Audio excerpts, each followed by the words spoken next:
This conference will now be recorded.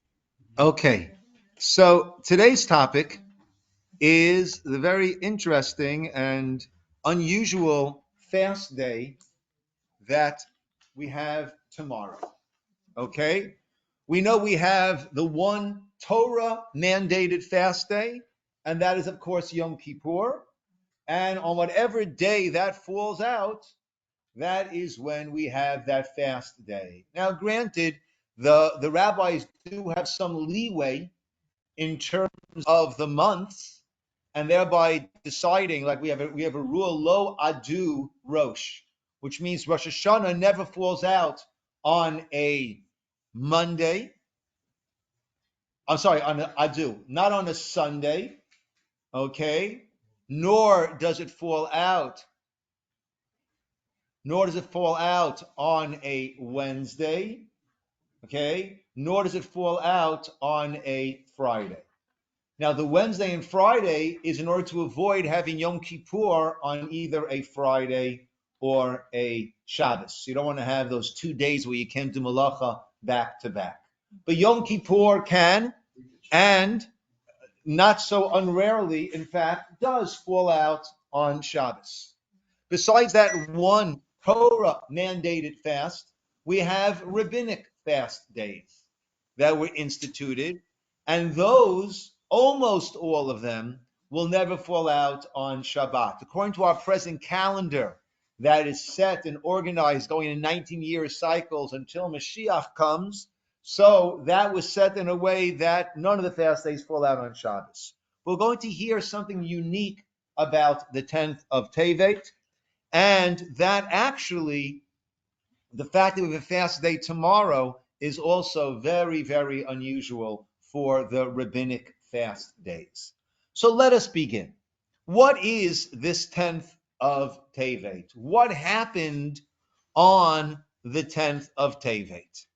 So let's take a look. Let's go to source number 1, which is where we have the prophets from scripture, from Naviim, Malachim Bet, Kings 2, chapter 25. Vayihi, and it was, Bishnatat Shi'it, in the 9th year, Le Malcho, of his reign, B'chodesh HaSiri, in the 10th month, Be'asor LeChodesh, on the 10th of that month, right? Nisan is the first month. Counting 10 months, we come to Tevet. On the 10th of that month, came Nebuchadnezzar, the king of Bavel, who v'chol chelo, he and all of his armies came al Yerushalayim, upon Jerusalem, vayichan aleha, and he camped against it, vayivnu aleha dayek saviv, and they built these forts around it. Vatava'ir b'matzur, and that city was thus besieged until the 11th year of King Tzidkiyahu. Batish'ah lachodesh, on the 9th of that month, vayechezak hara'av, the famine became strengthened, overwhelming be'ir in the city. Lechem, people had no bread. Batibakaha'ir, at that point, the city was breached. All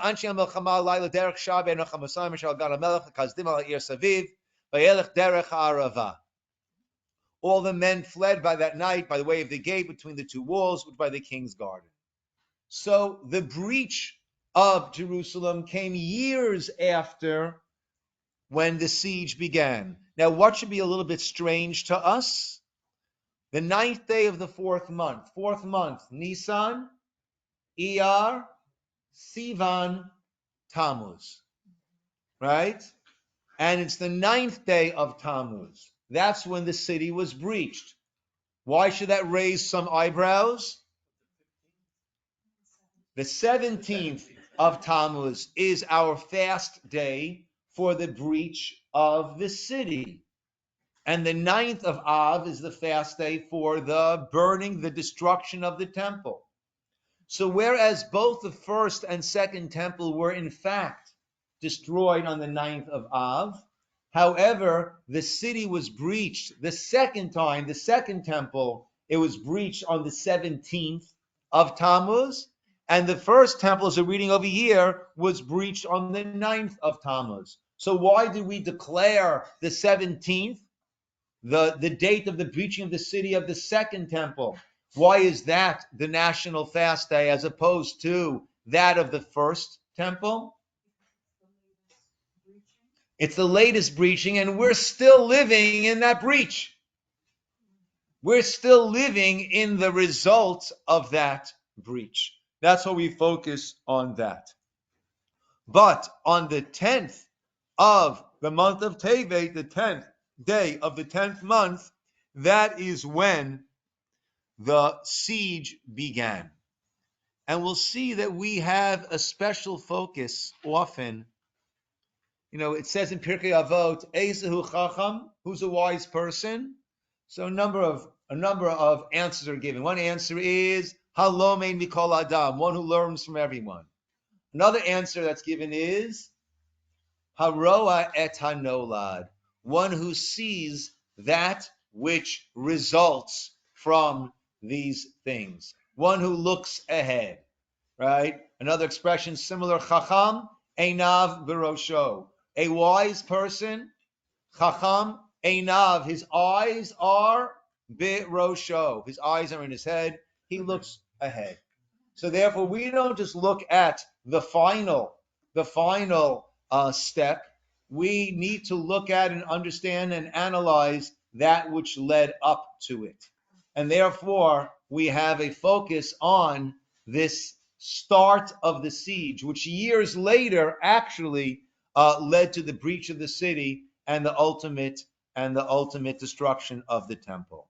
So that is one of the reasons why a fast was instituted over here. All of our rabbinic fasts, with the exception being the fast of Esther by Purim, they are all related to Jerusalem and the temple. Asara B'Teves, right now, tomorrow, that is the siege begins. Shavasa B'Tammuz, the city is breached. The 9th of Av, the temple is destroyed.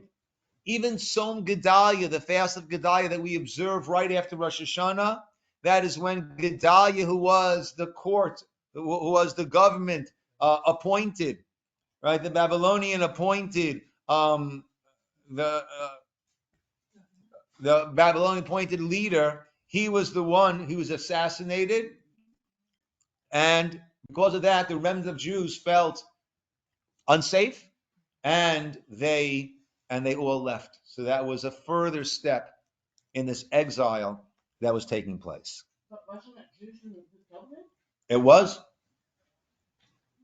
It was Yishmael ben Netanyah, a Jew who came and killed him. And famously, we say that that when a person hears lashon hara, hears something bad about someone else, one is not allowed to accept it as truth, but one does need to be concerned it might be true and take necessary precautions. If you're about to go into business with somebody and someone says, "Oh, I just want to let you know that I had a business with him and he completely emptied all the accounts and then left for 10 years," right? So you can't say, "Oh, I believe that is absolute truth," but you better do a little more homework and investigate and see, is that true? Is it not true? Is this person a good, reliable business partner or not? But actually, there are two other reasons as to why we have this fast day. Not all on the 10th of Tevet, but on the days leading up to it. Number two is the Gemara in Megillah 9a. And the Gemara there tells the following story. We have it both in Hebrew, you can follow in English, whatever you're more comfortable with. Masa b'Talmei HaMelech. It happened with Ptolemy the king. Shekine Shivim Shnayim Zakenim. He gathered together 72 elders. V'Yechnisam V'Shim Shnayim Batim. And then he put them into 72 separate houses. No Wi-Fi. They had no way of communicating one with the other. Can you imagine that? He didn't give them Wi-Fi. Talking about cruel and unnecessary punishment. Below Gilahem Amakin son. And they had no advance notice as to why they had been gathered. V'nichnas kol echad echad. And then he went to each one of them and he said to him, Kitvuli Torah Moshe Rabchem. Write for me the Torah of Moses, your servant. He was looking for fault in the Torah.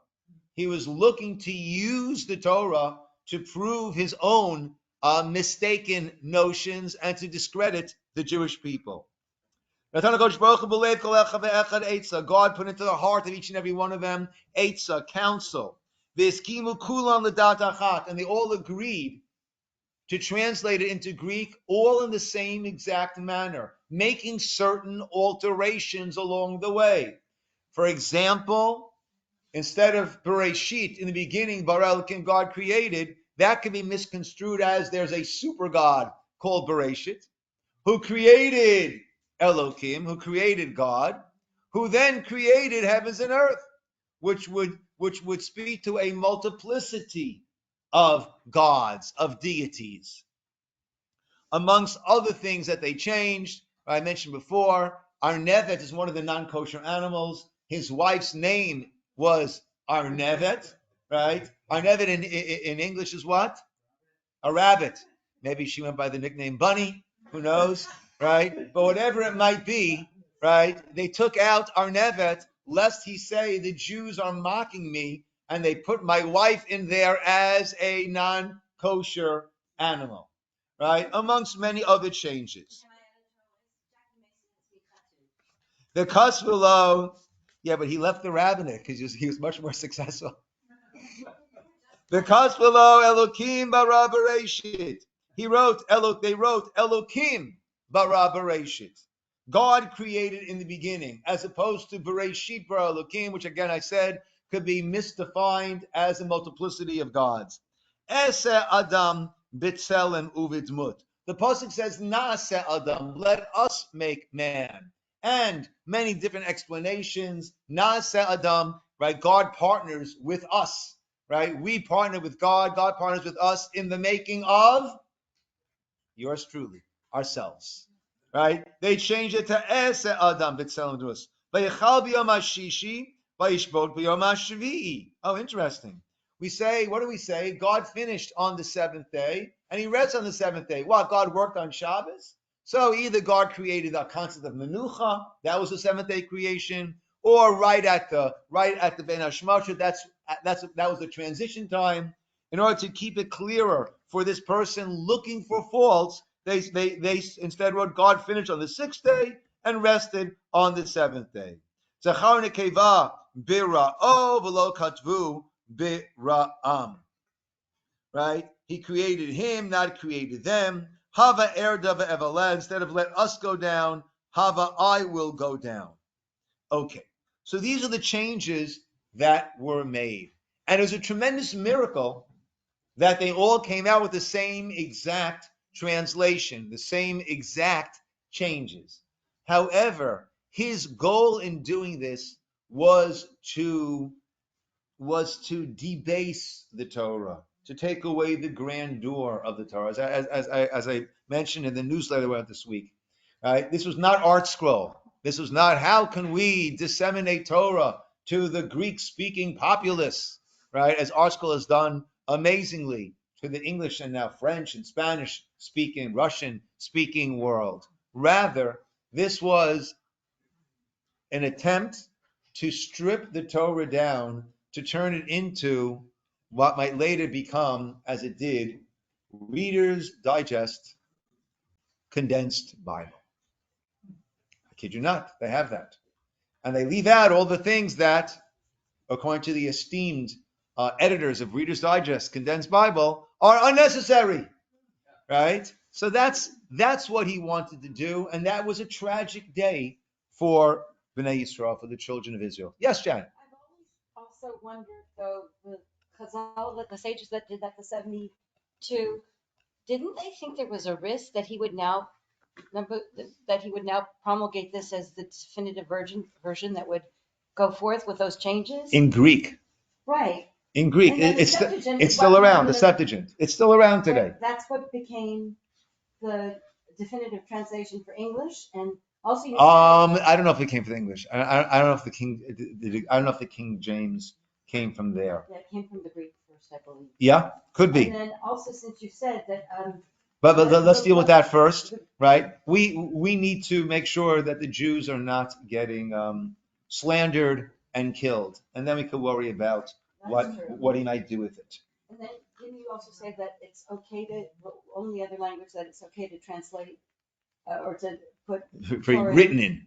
to be written in Yeah. is Yeah. is Greek, and so Yes, that's what could have been.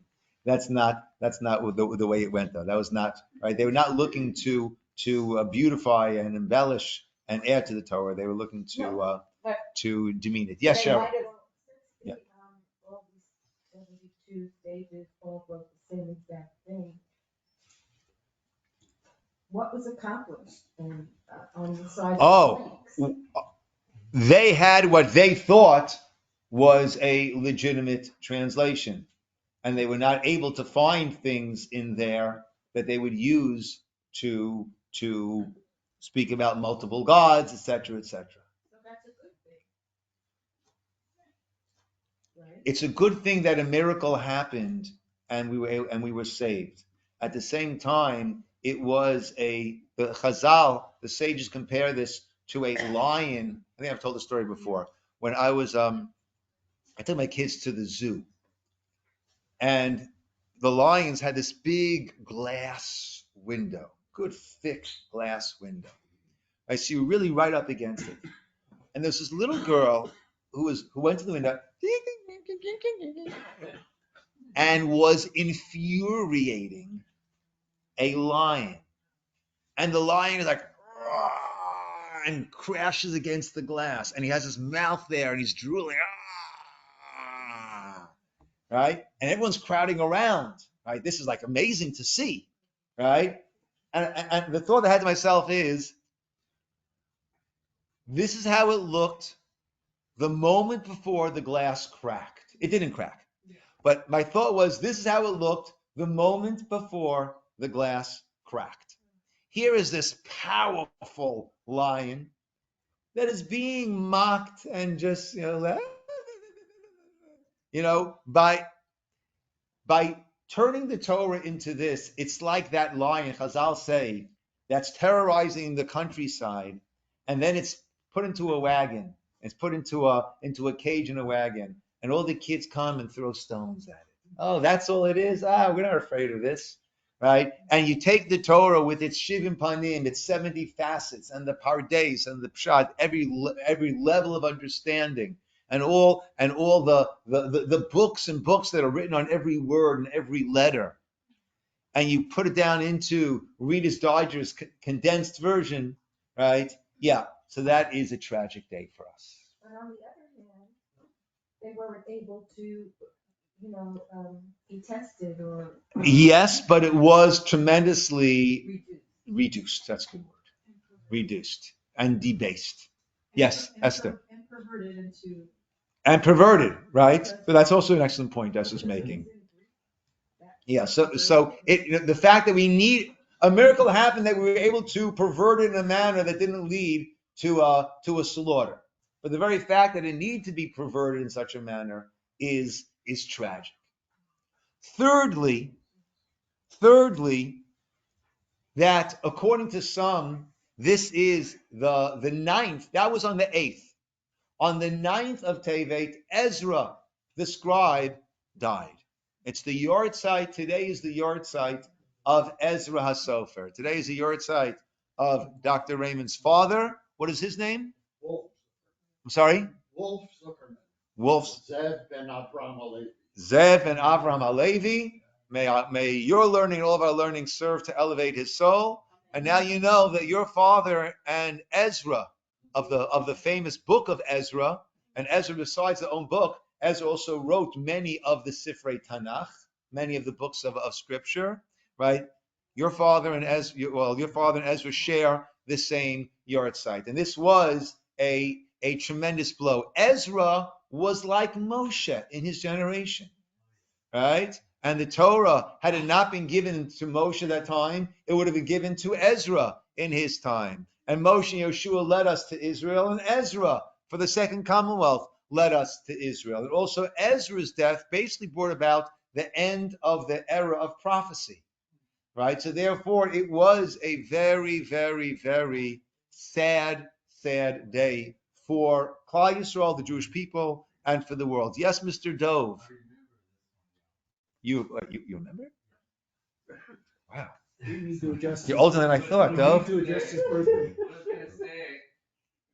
original Torah, they changed the font. Ezra brought it back with the Okay. That's what Okay. Now, let us go to where the Talmud discusses these things. Oops. There we go. Good. What did I just do?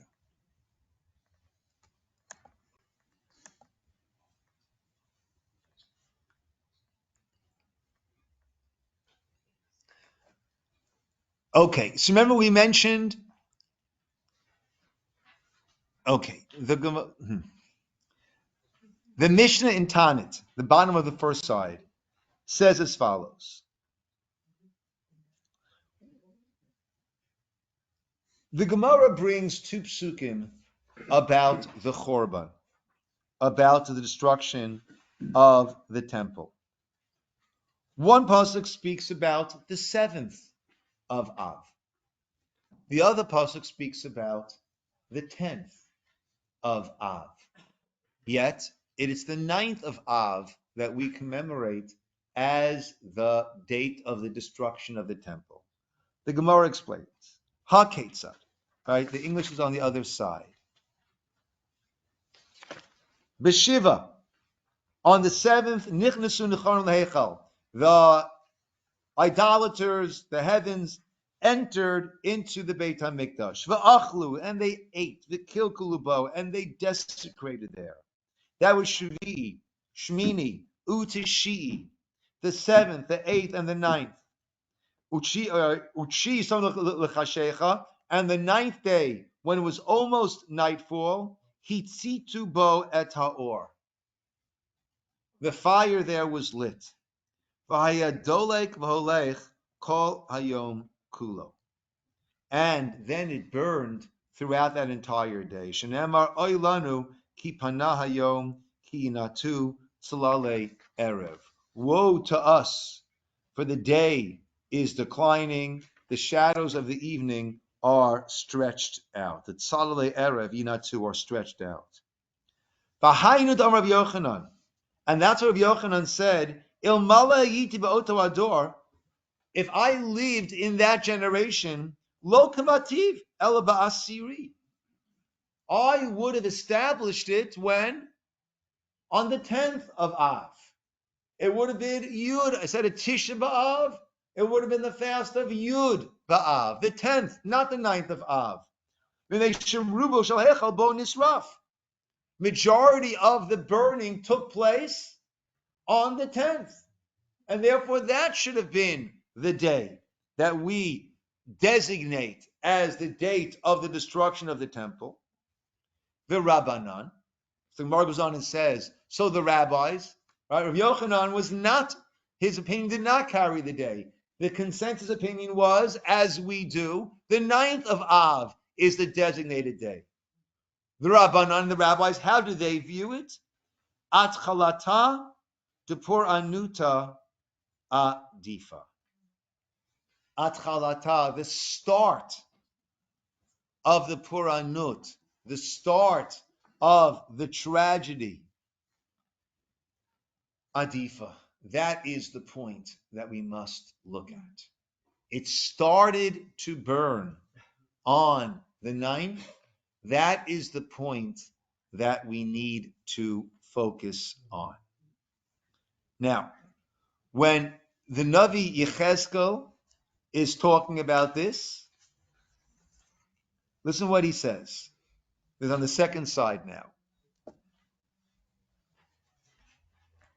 Vayidvar Hashem Elai, and the word of Hashem came to me b'shanat shiit, in the 9th month, b'chodesh ha'asiri, in the 9th year, b'chodesh ha'asiri, in the 10th month, be'asor lachodesh, on the 10th day of that month, Lamor, saying, Ben Adam, son of man, as Yechezkel is referred to throughout the book, Kitab lecha et shem hayom ve'et etzem hayom hazeh samach melech Bavel el Yerushalayim be'etzem hayom hazeh. Son of man, write for yourself the name of the day. This very day, the king of Babylon has besieged Jerusalem on this very day. Underlined there, bold, redundant. Why does it say twice? Etzem hayom hazeh, on this very day. So, that is, now when Tisha B'Av falls out on Shabbos, what do? We defer it till Sunday. We don't bring it earlier, we make it later, right? So when Tiny Esther falls out on Shabbos, there we bring it back to Thursday because Sunday will also be Purim, right? So we bring it back. Any other fast day falls out besides Yom Kippur again, falls out on Shabbos, it gets bumped off of Shabbos. According to the Avu-Dram, this fast day could even feasibly be on Shabbos, on Shabbat. Why is that? So a number of approaches. One approach is the reason why it emphasizes twice, be'etzem hayom hazeh, etzem hayom hazeh, on this very day, to let us know that the fast day that we are commanded to keep for this Tzoma Asiri, for this fast of the 10th month, that's got to be on this very day. Okay? So the Torah will see, the scripture, Zechariah will talk about the fast day of the 10th month. So since when Hashem told Yechezkel about it, he repeated twice, Be'etzem hayom hazeh, on this very day, therefore that very day is the fast day. No matter what day of the week it might fall out upon. The Chasam Sofer has a beautiful, beautiful idea, and that is, I include that in the newsletter also that we sent out a few days ago. The reason Chazal established a fast for the siege on Asara B'Teves, as opposed to every other time Jerusalem was under siege over the millennia, is that on that day, the heavenly courtroom, it was decided that Beit HaMikdash was to be destroyed a few years hence. So this is what set in motion the destruction of the temple. There's a well-known Talmudic dictum that any generation in which the Beit HaMikdash has not been rebuilt, it is as if it has been destroyed again. Right? There is no simple status quo. If we deserve to have a Beit HaMikdash, it will be rebuilt. If we don't deserve it, it will not be rebuilt. Taking that a step further, had it been around until today, and we were not deserving, then the destruction will come about today. Therefore, if we don't have a Beit HaMikdash, it's as if it was destroyed in our day. Therefore, he explains, every Asara B'Tevet, the heavenly court convenes and decrees a new Chorban. Decrees that the state of the destroyed state that it is in will continue. That is why the fast of Asara B'Teves, even though it's considered a minor fast, has the potential to possibly override Shabbat. Now not, but Friday, yes, tomorrow. Right? These explanations would also certainly explain why we would fast on a Friday for Asara B'Tevet. So we have to recognize the power and the importance of this fast day. And certainly with what's going on in Israel today, we should certainly recognize and appreciate the potential that this day holds for us in a very, very, very positive manner. Yes, Janet? So, for example, for tomorrow, we would start like at 5:40 or something. I think 5:30 something. But we wouldn't continue past 4:34 when Shabbat starts. You would. You would still, Yes. till 5:30 again? Till Kiddush. Till you make your Friday night Kiddush. Sometime after, it's on the calendar, I think it's 5:30, something like that. I'm not sure what it is. I thought candle lighting was, Yeah, candle lighting is 18 minutes before right. sunset. Okay. Okay? Now, so 18 minutes is still certainly day. Sunset until stars out is that in between. That's why every Shabbos is 25 hours. Right, but I thought you could accept like 40 minutes. You could accept, but that will not make it no longer in terms of the fast. Right? Oh. Accepting Shabbos early will not end the fast early. So in this case, you couldn't do Kiddush when you accept early. Correct. Correct. That's why I was asking. Correct. No, it's an excellent question, Janet. So even though we lit candles and we brought in Shabbos, the fast though will still continue until, just in a similar vein, Janet, when Tisha B'Av falls out on a Sunday, so then we already have to stop eating Shabbos at sunset, Oh. right? Because even though it's still Shabbos, but it's already now that Safek Yom, that unclear time. That's why, again, every Shabbos is 25 hours, because we have that 1 hour, we'll call it swing time of dusk, right? So on Friday, we have to say, oh, it's Shabbos, right? And on Shabbos, right? On Friday, we have to say, oh, it's Shabbos, right? Right? And it's Saturday, right? It's the next day. And on Shabbos, we have to say, it's still Saturday. It's the previous day. Is it that day or that day? On Friday, we say it's the next day. On Shabbos, we say it's that day. That's how we get our 25 hours. Yes, Cheryl? So does that mean an hour after we light candles is when we could do Kiddush? Typically, that's about right. Yeah. Yeah, that should be right. Yeah, make it 61 minutes to play it safe, but that is safe. Yeah. But on a non-fast day, you could do it at the earliest acceptance day. Correct. Yeah. On a regular day, one can accept Shabbos up to about Plag Mincha, figure an hour and 10 minutes or so before sunset. That's earliest. Yeah, Esther was first, and then back to you, Cheryl. So according to the email you sent out, Rabbi, the fast begins tomorrow at 5:32 a.m. and it ends at 5:29. Okay. Whether you lit Yeah. early or not. I'm sorry? Whether you lit Regardless. early or not. Correct. It's still gonna end. Correct. And I think candle lighting is thereabouts. Maybe it's 4:27, 28, 29. It's thereabouts. 4:29. According to your email.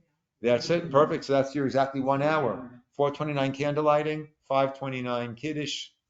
Good. Yes, Cheryl. That's it. Taken care of. Good. Okay. When it comes to fast days, let's keep in mind the main idea of the fast. Famous Rambam in Hilchot Ta'aniyot, in the laws of fasting. Yesh sham yamim shekoy yisrael mitanim behem. There are certain days that all the Jewish people fast, mipnei hatzarot shiru behen, because of the tragedies that took place then. And why were these days instituted? Not because we need to restart our system, flush out the system from all, right? Oh, we're all getting, we Jews, we eat too much. Have to lose some weight. Rather, kedei l'orer halevavot, in order to arouse the hearts. Liftoach darchei teshuva, and to open up the pathways of self-improvement, of returning to Hashem. A time that we'll be able to remember things that we've done wrong. And the mistakes made by our ancestors. Lahem vilanu, until that caused for them and for us otan ha-sarot, those sarot, those difficulties, those calamities, tragedies. Shebezichron dvarim elu, that by remembering these things, nashuv lehetiv, that will bring us to improve. Shenemar vitvadu et avonam, vet avon avotam. They will confess their sins and the sins of their ancestors. Of course, our confession is to God. That's how we do our confession, right? So the whole idea of the fast days is meant to give us to extricate ourselves somewhat from all of the physicalities and to be able to have a little more self introspection and thoughts to improve. And then, yes, Cheryl. So another way of looking at it is maybe we don't have the Beis Hamikdash anymore, and it's because of us that we don't. So that our teshuva is hopefully Yes, going to change 100%, that. 100%, 100%. And there's been, I had seen it, but a lot of things are sent around these days. You don't know, right? But I saw an incredible, right? The mother of one of the three hostages who were tragically killed, right? And one has to keep in mind, right, how many traps and lures Hamas sets in order to bring the humanitarian Israeli soldiers there to try to save someone, right? And then they blow them up. So the mother, actually, we heard from someone, her son is in the army, that there was a little girl that came wandering towards their camp. So they quickly took her and then brought her over to the humanitarian corridor to try to help her find her parents. The later came out, she wasn't lost. She was sent there by Hamas to see just how carefully they were guarding their perimeter. So this is the environment that they're in, and you have to make decisions, right? Split-second decisions. The mother of one of these boys Forgave the soldier. Yeah, and I heard her saying it, but it was absolutely incredible.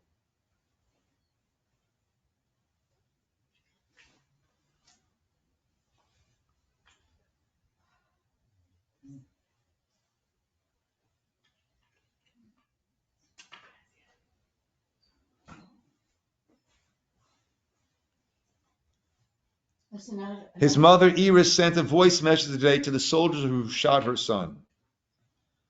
I want to tell you that I love you very much. I know that what happened was not your fault. There is no one to blame but Hamas. Israel needs you to stay alive, to stay healthy. Don't hesitate for one moment. If you think you see a terrorist, don't think twice. You need to protect yourselves because that's the only way you can protect us. Come visit us. We want to embrace you. We want to tell you, as hard as this is to say, that you did the right thing. Not one of us judges you. None of us are angry at you.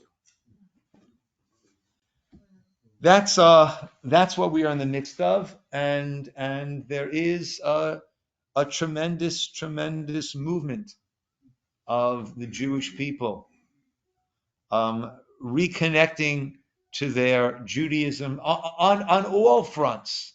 On all fronts, it's fascinating. I was talking to someone today who is a professor of a certain study. I don't want to go into detail because I don't know if this person wants, right? And this person was saying to me that this person plans to switch the focus of that which this person is exploring to the Jewish component of that, as opposed to the broader world component of that. It's just amazing that there is this tremendous recognition of who our true friends are and who our supposed friends are. And I think Blinken, the Secretary of State, right, right? And I know the different views. I'm pretty appreciative of the way America has been standing by. Everyone's entitled to their own view, but this is a great quote. I think everyone could agree with this quote.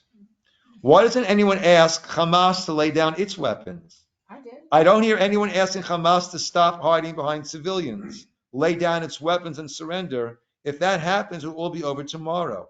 How is it that no one wants anything from the attacker and everyone wants from the victim? As he was responding to the press when they keep shepherding him and peppering him.